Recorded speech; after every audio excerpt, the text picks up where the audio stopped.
Bike और चार पहिया वाहन की टक्कर में एक युवक घायल हो गया। ये घटना गुरुवार को सिलीगुड़ी संलग्न फुलवाड़ी 2 नंबर ग्राम पंचायत के राजीव मोड़ इलाके की है। घायल युवक का नाम मूसाली है। वो फुलवाड़ी इलाके का निवासी है।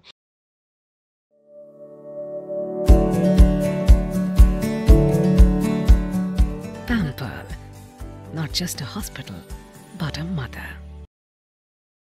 स्थानीय सूत्रों के अनुसार युवक बाइक लेकर फुलवाड़ी के बड़तला मोड़ से फुलवाड़ी सीमा की तरफ जा रहा था। तभी राजीव मोड़ इलाके में एक 4 पहिया वाहन अचानक सड़क पर आ गया, जिससे दोनों वाहनों की टक्कर हो गई। इस घटना में बाइक सवार घायल हो गया। स्थानीय लोगों ने घायल युवक को बरामद कर फुलवाड़ी के एक नर्सिंग होम में पहुंचाया।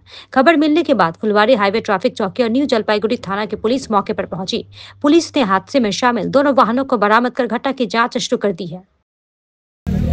করে ঘটলো এটা আমি ঠিক বলতে পারবো না, কারণ আমি একদম প্রত্যক্ষদর্শী না আর কি। যখন অ্যাক্সিডেন্টটা হয়ে যায় তখন তারপরে লোকজন যখন জড়ো হয় আমি যাচ্ছিলাম, দাঁড়িয়ে দেখলাম যে একটা অ্যাক্সিডেন্ট। প্রশাসনের থেকেও আমি যারা এই রাস্তা দিয়ে বাইক নিয়ে চলে, যারা এই রাস্তায় 4 হুইলার নিয়ে চলে, তাদেরকে আমি একটা সতর্কবাণী বলতে চাই। প্রত্যেক বাইক যারা চালায়, যে যেহেতু এইটা একটা জংশনের মতন জায়গা, প্রত্যেকটা বাইকওয়ালার কাছে আমার অনুরোধ, এই ক্রসিংটা যখন পার হবেন খুব সাবধানে পার হবেন এবং দুই দিকে দেখে পার হবেন। কারণ পুলিশ প্রশাসন যতই চেষ্টা করুক, আমরা যদি সচেতন না হই তাহলে অ্যাক্সিডেন্টকে রোকা যাবে না। কারণ ফুলবাড়ি ট্রাফিক ওসি খুব ভালো কাজ করছে। ফুলবাড়িতে যে ট্রাফিক ব্যবস্থাকে খুব ভালো উন্নতভাবে সাজিয়েছে।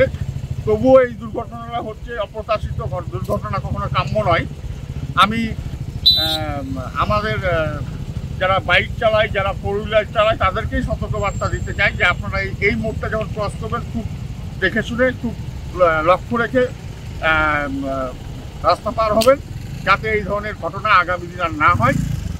এবং এশিয়ান হাইওয়েতে যে খালি ট্রাকগুলো দাঁড়িয়ে থাকে, সেই গাড়ির মালিকগুলোকে আমি অনুরোধ করবো যে আপনারা এইভাবে গাড়িগুলোকে এশিয়ান হাইওয়ের মাঝখানে দাঁড় করিয়ে রাখবেন না। এতে দুর্ঘটনা হচ্ছে, কারণ এক লেন থেকে আর এক লেনে যখন গাড়ি ক্রস করে পার হচ্ছে তখন এই ট্রাকগুলোর জন্য দেখা যায় না যে কোন দিক থেকে গাড়ি আসছে। এর জন্য আমি প্রত্যেকটা গাড়ির মালিকের কাছে অনুরোধ করবো যে আপনারা এশিয়ান হাইওয়ের মাঝখানে এইভাবে গাড়িগুলোকে লাইন করে দাঁড় করিয়ে রাখবেন না। এটা আমাদের জনগণের সচেতন হওয়া উচিত আছে। এটা শুধু পুলিশ প্রশাসন একা সচেতন হলে পারবে না, এটা জনগণকেই সচেতন হতে হবে। কারণ আমরা এই পথ চলি, প্রতিটা মানুষের সাথে পুলিশ থাকতে পারবে না। অতএব আমরা যারা যাত্রী জনসাধারণ আছি, জনসাধারণকে অত্যন্ত সচেতনভাবে এই মোড়টা পার হওয়া উচিত।